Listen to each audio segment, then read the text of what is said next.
Hello there. If you have been looking at country houses in Ireland, you might have become a little bit curious about what is the agent's life like who is selling these country homes? Is it all whizzing about having tea and scones in the kitchen and nice chats and looking at beautiful properties? Or what's it like? Well, if you've ever had that question in your mind, you're going to be very interested in today's chat with Philip Guckian. Philip is Associate Director of Country Homes at Sherry Fitz, and he's kindly taken some time to share a day in the life with me. And during our chat, we look at who is buying all of the country homes in Ireland. Typically, what are the issues involved when buying a country home? What are the key deal breakers or the things to look out for? And generally, how much of his time does he spend having tea versus paperwork and chasing? So that's what we're talking about today. I hope you join me, and thank you very much to Philip for joining us.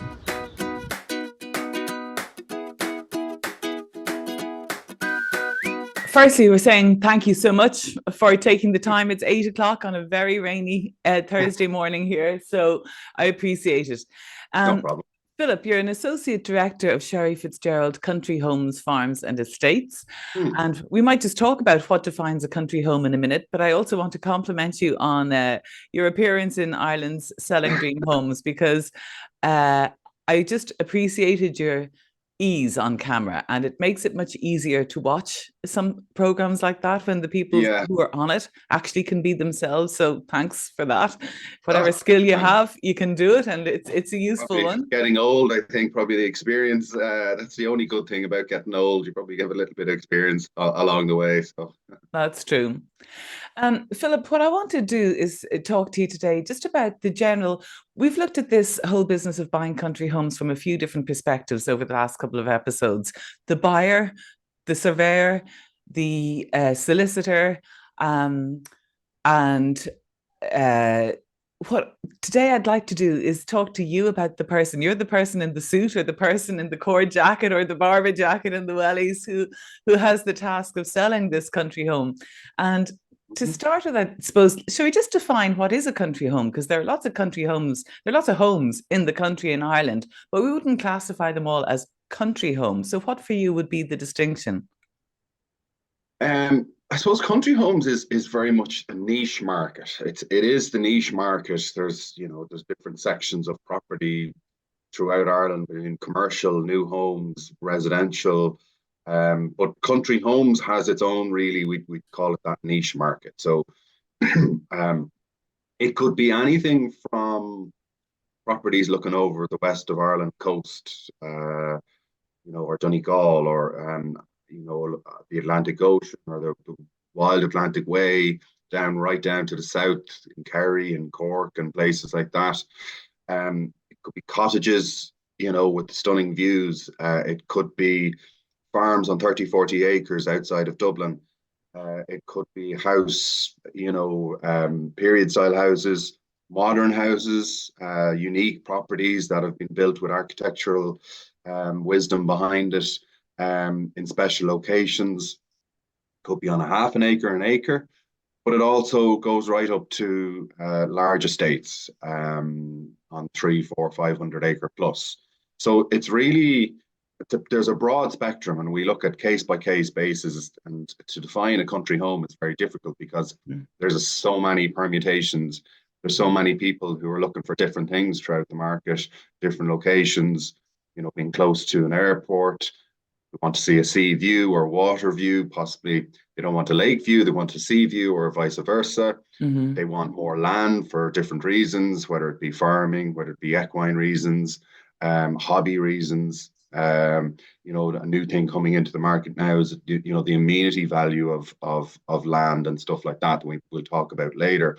So to define a country home is difficult because there's huge broad spectrum of people's wants and needs, and we often look at that niche market. A lot of our buyers will come from international, so they would have different reasons for buying in Ireland also. Okay, so I understand. So it could be a stud farm, or it could be a country cottage. But one thing that seems to me to be a common denominator throughout the whole swathe is that they have a, as you say, a unique factor. There is something, Yeah, it's not your average bungalow on a half-acre site. There is something unique, as you say. And yeah. usually, if you can correct me if I'm wrong, but I would say it has some kind of a value. I'm unlikely to see Sherry Fitz Country Homes dealing with something that's 300,000. If I were to put a figure on it, I'd put maybe 800, 900 over that kind of threshold, or would you not even do that? Yeah, it depends. Again, it depends. You mentioned that uniqueness of the property, and sometimes, if you take a certain location or take a certain, as you said, something different about that house that might, entice an international buyer. So we're affiliated to Christie's International Real Estate, and so it's. I suppose from our point of view, it's going out to a property and looking at all the aspects of it and deciding, okay, well, is there that international side of things that may appeal to Ah, people? So it's not just the price point is not the most important thing. It's about that uniqueness and finding that aspect that actually might benefit from having that international approach. So, being close to an international airport and having some sort of uniqueness to the property might be beneficial to have it up on a platform such as Christie's. So we market it all over the world then. And ultimately, it's about achieving the best possible price for the vendor. So, yeah. I think from our point of view, valuing something, it's about going, well, do we find that actually marketing it internationally might benefit and might get more money for the client? Well, then, that's often the important factor there. Okay, excellent. That's interesting, the international dimension. Well, that leads us on to who are your clients and maybe to some extent who are my clients. So, from your point of view, when you have something that's unique and you feel has international appeal and is worth putting an international marketing effort behind, um, who would you typically see, or is there such a thing as, well, firstly, we've defined it's not necessarily likely to be Irish. So the buyer is likely to be perhaps someone from out of the country. Maybe it's an Irish abroad. But who do you see in general? Do you see one nation more than another coming to buy in Ireland?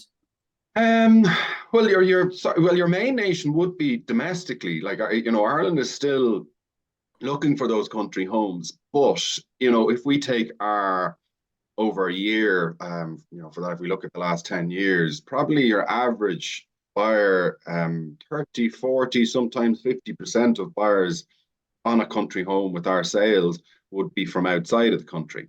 Mm. So you're talking 50% would be Irish, and then the rest, you break up, or Mhm. sometimes it changes during the each year on year. Um, who's your typical buyer? Probably your US, Mm. because there's such affinity towards Ireland, and um, it's interesting over the last couple of years how it's changed, I suppose, the why they're looking or why people are looking in Ireland. So it was always got to do with that, the safe country. Ireland was all seen as, good way into Europe from a business perspective. Now it's sort of changing. Little things are starting to come back in, as in, look, it's a really safe place to live. In terms of crime rates, the Mm-hmm. educational system is really good. The network throughout is very good. It's quite an easy country to live in. It's very communal based, which is important to people as well, and generally is quite easy to get around. Mm. It's quite a small country in some ways, and your access into Europe and London is key as well. Mm. Environmental factors that's starting to come Mm. into a little bit. Mm-hmm. Mm-hmm. So we've noticed that people say in California, where the wildfires are, they're tending to go, well, we want to get out of California Yeah. for the summertime and move. So you're probably seeing that as well, Yeah. with your clients. That so Yeah. there's a huge number of factors there, um, of why they're looking at Ireland. And I suppose it's not just the US parties, it's from all over the world. All seem to be picking those factors as being, Yeah. really, but ultimately Ireland definitely seen as that safe place to live. Yeah. That's really still key to it. Yeah, I completely agree. It seems like it's geopolitical. That Mm, seems to be driving it a little bit at the moment, more than you might have expected. Or I'm seeing kind of a push that way myself. I So agree. Yeah, yeah, yeah. yeah. So in general, are people who are buying country homes, do they tend to be paying for it in cash in your experience, or are they borrowing ever? Again, it's changed a little bit. It used to be sort of when I suppose the markets were a lot better, it used to be cash. Yeah, a lot of them would be cash buyers. But what we're seeing in the market now is that, albeit they might be cash buyers, a lot of them would tend to say, well, we've been advised maybe to get part mortgage so that they're not spending all their cash because then Hmm. they're keeping cash. So say they have 1 million or 1.5 million cash. Hmm. Um, you'd often see that they might get a 50-60% mortgage loan on top of that and to keep the cash. So it's good advice. So what we're seeing is when an offer comes in, we see proof of funds that they're saying, well, look, we'd like to.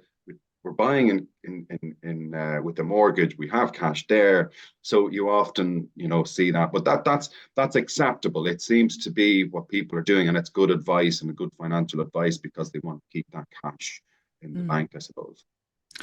And what if you were to offer some tips, if you were to be given a broadcast platform and you were accessing people who are thinking of buying in Ireland, and based on all the people you've seen coming into you, and in general, you can find, I think, that we all, when we're new to something, there's a bit of a learning curve. And if you were to try and uh, help them speed up this learning curve or get to the top of it quicker, are there any thoughts you'd share with them if they're listening and thinking about buying in Ireland?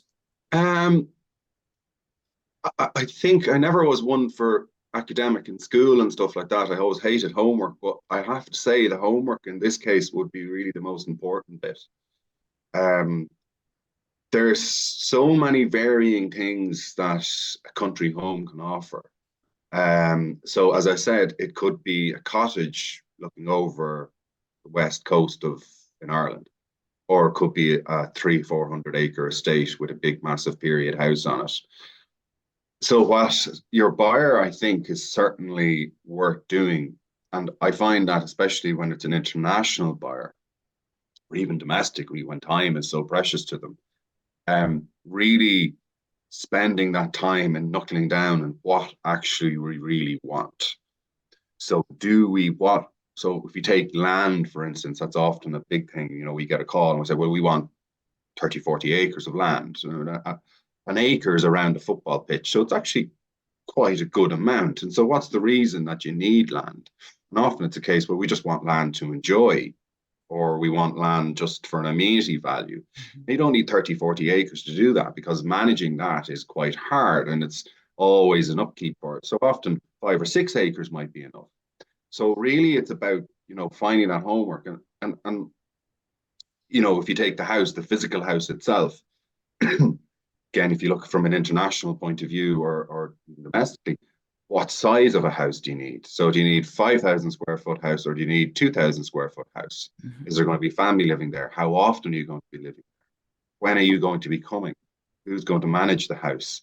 So all of these permutations can lead to, okay, we're going to spend a week or two in Ireland looking for a house. And rather than coming up and looking at 10 to 15 houses that was never going to be an option, you look at 5 to 6 houses because you really concentrated on. And that's where I suppose, Refney, you and your expertise come in, that you can sort of manage there. Sort of, okay, what is the main things that you are looking for? Is it a holiday home? Is it a home that you want to be close to towns for schools, for kids and things like that? So all of these factors are key. And I think that's really the most important thing. Yes, I completely agree with you that it can be, and if you're half thinking about buying a property in Ireland, there can be an impulse to pick up the phone and start arranging things or inquiring about Yeah. things. But nearly picking up the phone is one of the last things to be doing. I think a question I often ask clients at the start is, imagine you've bought it and it's working really well for you. How often are you coming here? And as you say, who's coming with you? Are you renting it out in the short term when you're not here? What's making you, when you're in your own country, pick up your phone and book a flight to come here? What is it about it that's drawing you?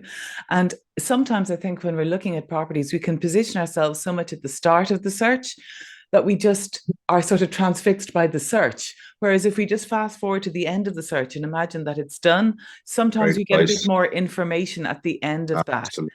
You just forget all the uncertainty of, is it available and you really love it, and is it protected, and all this kind of thing. Just imagine you own this darn thing. Sometimes it's a little bit like, imagine you have buyer's remorse for buying it. What is it about it that you regret?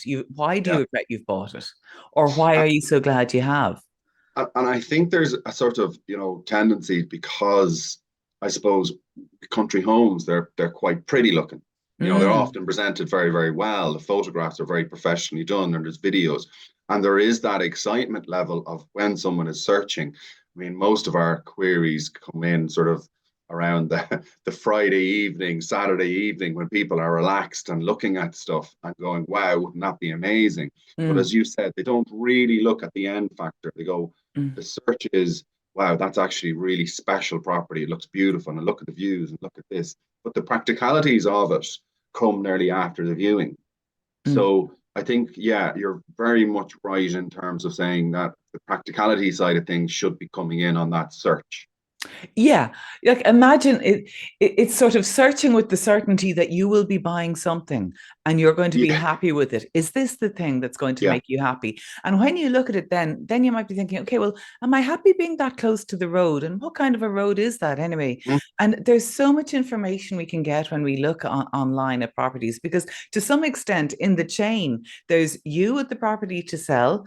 Sometimes there's me, who's another filter. So you're selling it. I'm a filter between someone else who's looking at it and you who are selling it. But it's that filtering process that either you can do yourself if you're not using the likes of me, but if you are, the way I'll be filtering on your behalf, for starters, is looking at how it lies on its land. Does it sit too close to the sea? Are we seeing too much sea supporting walls there? Is it a red flag straight away when we look at it online? Then when we look at it on its site, yes, the photograph's nicely taken from this angle, but if we go up to it on satellite view, we can see actually there's another darn big house right beside it that isn't appearing in the photograph. And just even looking at it 1 degree more, with a view to seriously, is this going to work for me, can eliminate quite a lot. And looking at the type of road it's on, we can see on Google, is the road a national road, a regional road, or a local road? And that's going to give you a sense of the volume of traffic on it, national being the most, motorway being the busiest, but we're not going to be buying on that. Then national, second busiest, then regional, then local. So just even also filtering it by that. Yeah, I agree. And you know what? With COVID, I thought that COVID opened up a different avenue for our agents, in terms of even yourself, that we can have a Zoom call with people all over the world and really sort of pin down, get up a video and nearly do virtual viewings before people come over, and really go, well, I suppose from our point of view, even yours, you don't want to waste your time. Like, we are all busy. And so I feel that there's no point in us wasting someone's time to come look at a property. We're wasting the vendor's time to prepare the house. We're wasting people's time. So I think it's really important that when we're even looking at getting viewing parties, that we're not wasting people's time. And that's often the sort of thing is, we'll just get the viewing and get it in. And, but if it's not going to suit, well, then spending 3 to 4 hours of the day, and often it could take a half a day to view a property if it's a good bit away. There's no point. And it's really important because, they might have said a few things that said, well, look, that's a no-no. So bring them to a property that's a no-no, well, then it's a waste of time. So Zoom calls can often, I think, it's just valuable now to us in having that and really knuckling down, as I said, on that key factor. Yeah, and also the lie of the land as well is, you can figure that one out even as well from the photographs. I remember actually, it was Colleen, a client who's on this series. We went to look at a property and we had thought it might be in a bit of a hollow when we went, but we went anyway because it had separate accommodation and we were interested in a piece of separate accommodation. But we really should have believed our research, because when we got in, the research showed it's in a hollow. It is in a hollow. And you kind of think, well, maybe it won't be that bad of a hollow, but sometimes just believe your research. It is in a hollow, and it's Yeah, not going to suit. and different parts of Ireland, like if you take land from an agricultural point of view, land is just it's a science on itself. You've got good counties, you've got bad counties. Within the bad counties, you've got amazing land within certain areas. People looking for farms and productive reasons behind, say if we take the equine world, Ireland is I'm going to guys here is the best place to breed horses and to have horses. There's such a history of in equestrian in Ireland. So often it's a case we find that some people, well, we've horses or we want land for that purposes. So there's certain areas that are good and bad and wet and dry and so yeah, the lie of the land actually is really important as well, and knowing what to look for in terms of land and stuff like that as well.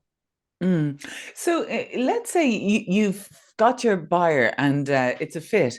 Where have you seen deals with country homes fall apart? Where have you seen the deal breakers or the stumbling blocks?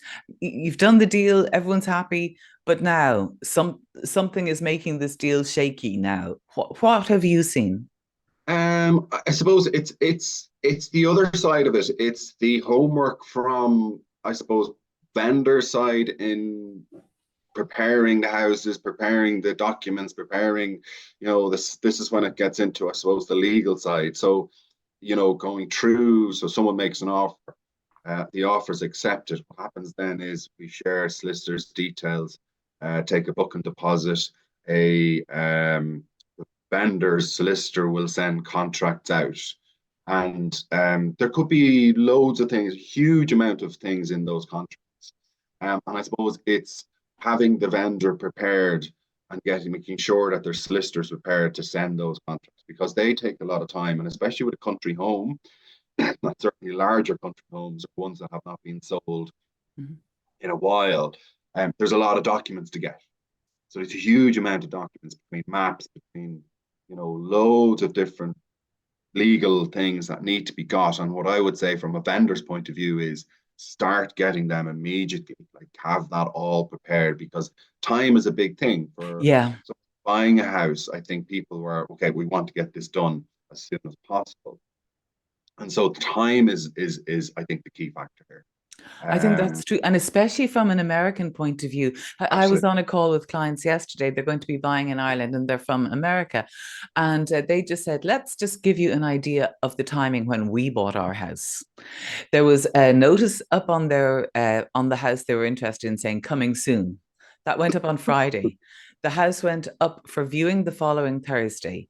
They went in and saw it on Friday. They bid on it, bought it on Monday, went in to do the paperwork the following Friday. So it was a 2-week process from the house saying we're going to be for sale and then buying it. So I find it, especially with American clients, that it is an education that needs to be in advance to let them know how this process works, and also that we don't know exactly how long it's going to take because we don't know what's going to be in that pile of documents that goes to the buyer's solicitor from the seller's solicitor. We can estimate, but until we see what's in there, we really just don't know. Yeah, you've hit the nail on the head there. We don't, and there's a lot of factors into play there. I think from a purchaser, certainly from outside of the country, it goes back to the homework. So ring a solicitor before you come, or a lawyer before you come to Ireland. And so what do I need as a buyer? Do I need to get an Irish passport? Do I need to get all of those documents? What happens if I'm using it as a second home? There's so many questions from that perspective. So talk to a good solicitor that's used to dealing with international buyers and is able to guide them through. And that is before you even step foot on Ireland, because then you're prepared as well. And so you might find that the vendors actually are prepared, contracts go out, Yes. and I need to go and get stuff. So it suppose it works both ways. Both ways. Yes. Yeah, the legal system in Ireland. Look, it is what it is, and there's amazing solicitors out there, and they try and do it as quick as possible. The next thing, probably the most important one, is a survey. To get a survey on a house. So when you go sale agreed, always, I would recommend getting a survey on the house. No matter if it looks like the perfect house, always get a survey on the house. And it's really important that you get probably an experienced survey, especially dealing with the larger or older country homes.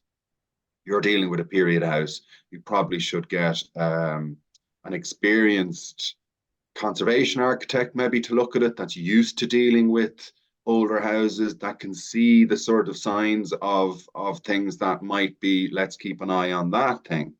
Experience means a lot in terms of the older houses, because I suppose there's factors in period houses that people see and go, oh God, look at that. And it's actually not an issue at all. And that's really important. People assume the worst, but actually there mightn't be a problem at all. And normal things with older houses are just the everyday thing. And often, yeah, that's really important to, I came across an international buyer getting a survey on the house, and they're going to have a Zoom call with the surveyor before he goes out. That's good, because what are we looking for? Explain this, explain that. And it's an expensive thing to get a survey. So you need to be sure about, if I'm going to spend 5, 6, 7, 8, 10,000 on a surveyor, that you're really knuckling down what we want.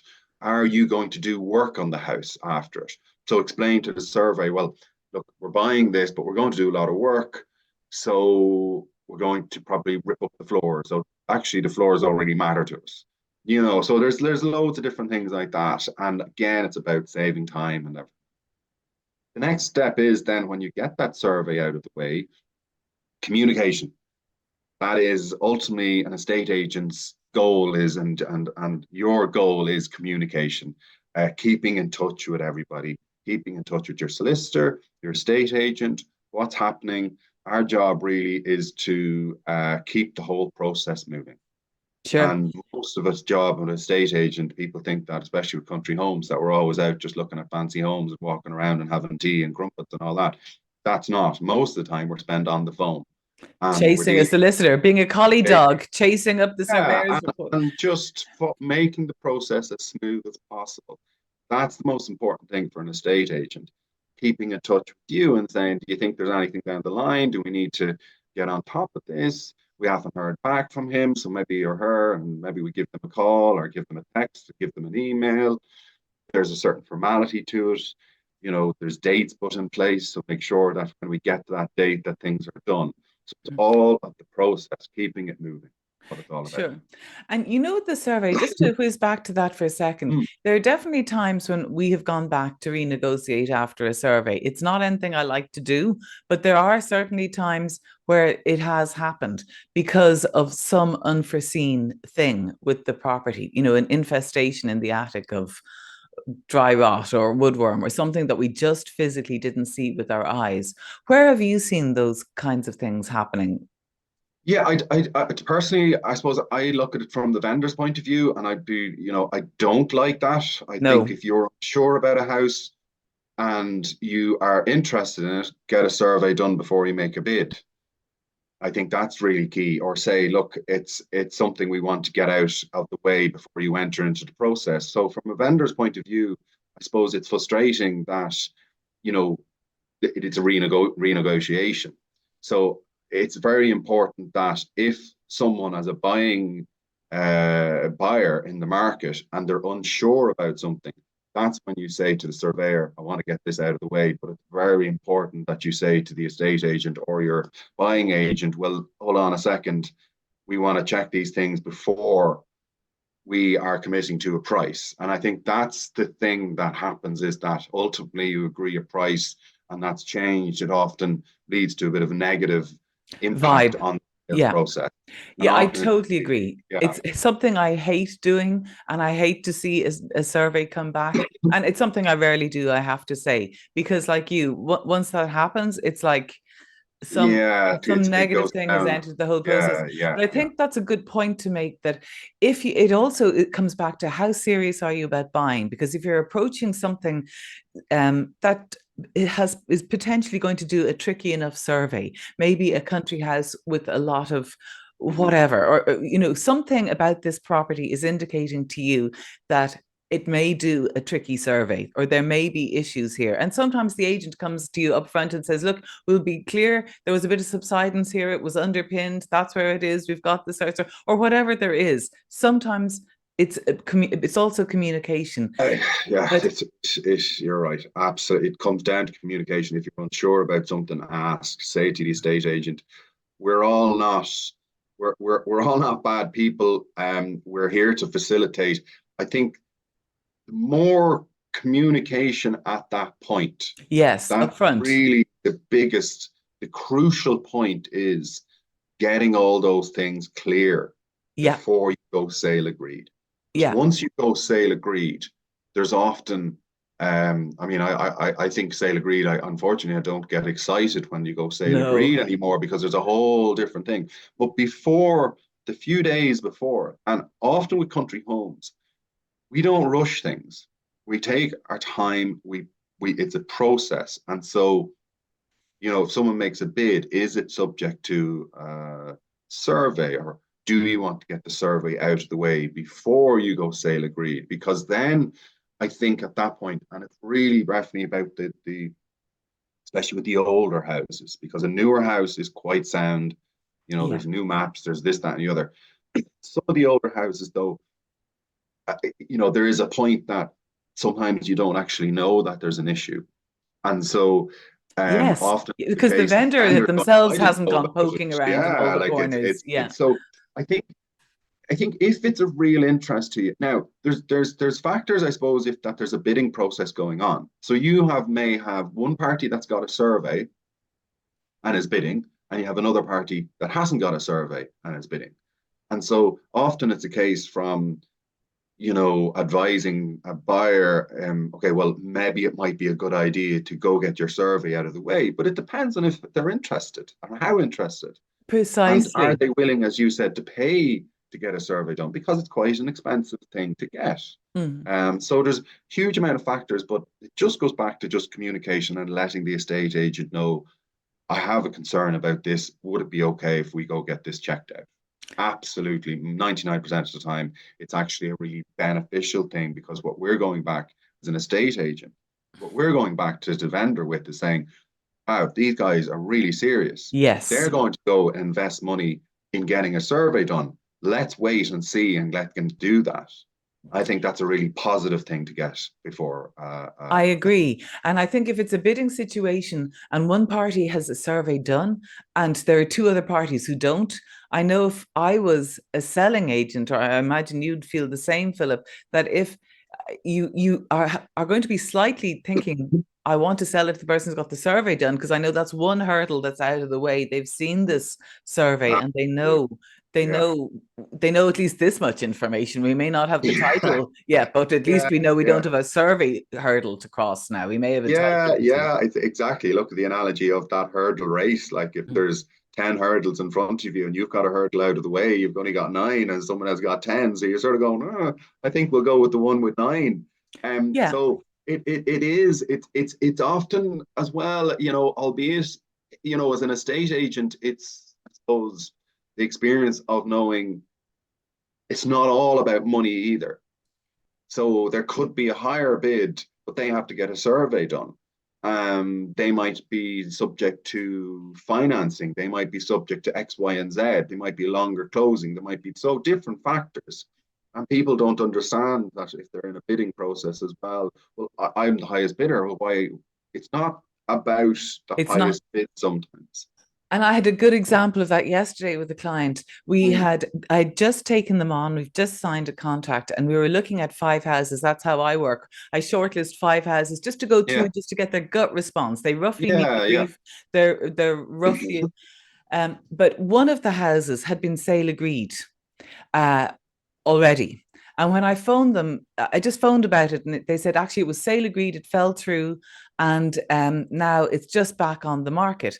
So I did show that property to my client yesterday in the Zoom call, thinking, well, they've told me it fell through, it's now back on the market. And then what happened was that the people who were one of the underbidders had been, I was talking to the receptionist, but the agent in the meanwhile had contacted one of the underbidders to say, look, if you're still interested, even though you have a property to sell, we'll do a deal with you. So that's the kind of limbo it was in. It wasn't sale agreed and it wasn't not sale agreed. And the reason I'm saying this is because sometimes people think, well, if I just throw money at it, if I not so throw money, but if I just put the higher bid there, won't that off you go, pussycat. I'm sorry. Yeah, exactly. I didn't know what that was. I know. But it's like, yes, it's money. That's true. But it's also timing. Is it the right timing? We were just entering this property too late. It seems that there was just too many significant conversations that have been had. So it isn't just about the money, I guess, is what we're saying. No, and it's a really good point, Bethany, because if you take from the international side of things as well, we get a lot, and you probably see it, is that they're planning to come in 2 to 3 months' time. So often January, February, March, we're going to be arriving in Ireland in May or April or June. Sometimes the properties are gone. We can't wait. It's a big decision for a vendor to say, I'm going to wait 3 months for someone to come, because most of the time they're not just looking at that property, they're looking at 10 other properties. So it's a calculated risk. Now, look, if it's there, it's there. But at the same time, they're going to be replaced with other properties, so, it works both ways, I suppose. Absolutely. And that's the point I get out of. I definitely make sure that we're talking, because honestly, to me, if a client comes to me and says, we're going to be here in 2 months' time and we want to see some properties, to me, that's nearly a warning sign that this isn't necessarily about the buying. This is about the looking and the lining up. It's more, I will always be clear. Do you need to physically see this property before you buy it? Or are you prepared to buy it without having physically seen it? And we have to get clear on that. Absolutely. Absolutely. We sort of now, the policy is you have to physically see it, because there's just COVID. Look, COVID brought that into play when, of course, no one could travel and they want to buy. And sometimes it did happen where people did take that chance 100% of the time, 99.99% of the time, or else it's completely different factor that they know the property or are very much aware of the property. It's a no-no, because as you said there a while back, photos and everything like that from an estate agent, they're going to be nice photos. They're not going to show the bad things most of the time. So if you go to a property and 3 sides of it are absolutely stunning, and you have a pig farm the other side of it and you don't know, so you need quarry. to take or a quarry or something. Exactly. So, and also the town, and where is the property? Is the town nice beside it? Is there shops? Is there this? Is there that? So it's not just about the property, it's about the location as well. So that's probably something that usually what happens is it falls through, or they say, well, subject to a viewing. You get into 3-4 weeks of legal things and they come and go, no. So it's a waste of time, it's a waste of money for everybody. And that's, to some extent, I'm really glad you mentioned that's nearly a policy or emerging into sort of a way of operating, which is that the person has to see it. And that part of my job then, when I'm going to view something on behalf of a client who is prepared to buy it without seeing it, is to make sure that the estate agent knows there are enough strands holding this property to my client that they really understand what they're buying. They know what the town is. They're buying it for this reason. They know what the fishing is. They know what the commute is. They know what the rentability is if they're not here. They know everything. And I need to make sure that the selling agent knows that, so that, and that the survey is done and that they know exactly what it is. And that very often, actually, Philip, just to bridge that gap of you haven't seen it, what I would do is a WhatsApp walkthrough video with my clients and with the selling agent. And the selling agent, in a sense, right, they're not actually meeting the client, but they can see that there's John and there's Mary over there and that they are asking the questions. And I think you're right. it makes the connection real, and it builds faith and It trust with the does. It agent that we're going to really do it. does. I think there's, certainly from a buying agent, and you know, it's key to us as well, because often it's a case with estate agents, it's that physical interaction with people. So you've done your due diligence, you've done your homework, you've sort of seen them face to face and going, well, this is what they want, this is how we're going to do it. You're not wasting your time. Yeah. And you And know that that they're profession, serious too, in that no, they're serious. if they've Correct. engaged me, I've got their proof of funds on file. They have paid me a substantial briefing fee already, so they are already invested in the process. So, in Yeah, a sense, and we've at least cleared the hurdle of, are we going to do really, this or really not? important.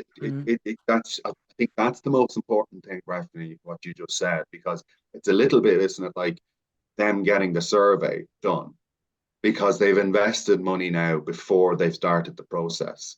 And that is really the key thing, is that, okay, they're serious now, and often the the process of actually they've started. They can't get over straight away, but they've actually started that process, and that's a good sign for us, certainly with buyers. Yeah. Yeah, and what I always and I've said this before, but I have to make it clear to them: are you going to, or have to get it clear between us? Are you going to buy this without having seen it? Because when it's a case of, we'll do all this stuff, but then we have to see it, that's often a timing issue. That can be a deal breaker. They need to be fully decided in their heads. Can they do it virtually entirely? And usually, I find that people are super savvy online. That they'll be coming to me telling me there's a walkway up behind the house that they can Yeah, yeah, local yeah, yeah, villager. I'm yeah. not There's telling so them much you yet. can find. Yeah, They yeah. can find out so many things. So that's really good. No, it's scary. It's scary what you can find. Yeah, it is scary. That's true. So I had asked you what advice you'd give just before we finish, Philip. And I think what I'm hearing, the advice from you is, really think it through and know why you're doing it, and be clear how it's going to work for you, and be prepared to put the money up front in slicing and dicing it each which way, with a drain survey, with an architectural survey, with the ground truth survey, with the whatever, a historical architect or whatever else you need to do. But get your questions answered before getting in. Yeah, and there's a multitude of things to look at, but a good surveyor should be able to do that all in one go. So you don't need to get 10 surveyors to look at. A good surveyor with experience knows what they're looking for. And I think it's been specific, sort of like that. We want to check the whole house. It goes back to even a period house, an older house. We want the whole thing checked, everything checked. And that sort of covers all bases, boundaries. Can you walk the land? Can you Yeah. walk the boundary and make sure you see no issues? That's really important, that you don't arrive and, the hedge is one side and your fence is the other, and you're going, well, which is it? The boundary? Yeah. Is it the hedge or the fence? All of those things, because that leads then to uncertainty, and it leads to problems. Yeah.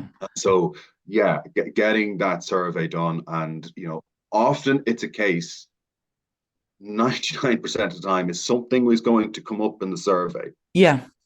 That isn't right. Yeah. And again, it goes back to communication. It goes back to, okay, something's come up. Can you find out that about it? Ring the vendor, ring us, and whatever. And often it's a case there's an easy solution to it. Yeah. So it's don't be expecting it to be perfect. Exactly. And also, as I say to them, the chances are the house you're living in at the moment, if a surveyor were to come into it, is likely to have something or other wrong with it. So, no house, as soon as they're dynamic things, they have a life cycle. I wish it was perfect. It'd be great. Wouldn't it? Yeah, so I think just on that survey note, because it's probably one of the more important things, every time there's a transaction, I learn something. And when I do learn that, sorry, this cat is determined to join us, but when I do learn that thing, I put it into my template. So when I have buyers, I have a standard email that I send about surveys that includes a survey in it, a sample survey. So they get this broad scope of it. And I say what usually isn't included, what they need to pay more for if they want included. But now you've already added another few things in there that I'm going to change my template and put in, because you just can't have enough information up front. No. Spend time, like, you know, if an estate agent is running through a viewing, I mean, our viewings sometimes take an hour and a half, 2 hours, 2.5 hours. Yeah. If an estate agent is running through viewings and you don't have enough time, you say, sorry, I really want to spend a bit of time at the house here. Especially if you're over and you have 2 weeks, you know, make sure, and that's why it's important to do your homework and have time at a property, because that could be the one time that you're actually there. Physically there. Yeah. You can look out those windows and you can smell the air and you can listen to the sounds. What can you hear in this property? But Bref, you probably see it that they're like, oh God, we got to get to the next house. We've got 6 houses to see today. We've got to get to the next house. And often it's a case of, oh, we like that property. What was this and what was that? Yeah. And I think if you have 6 properties, especially in country homes, if you have 5 to 6 properties in a day and it's all over the place, you will not see the best one, because forget everything.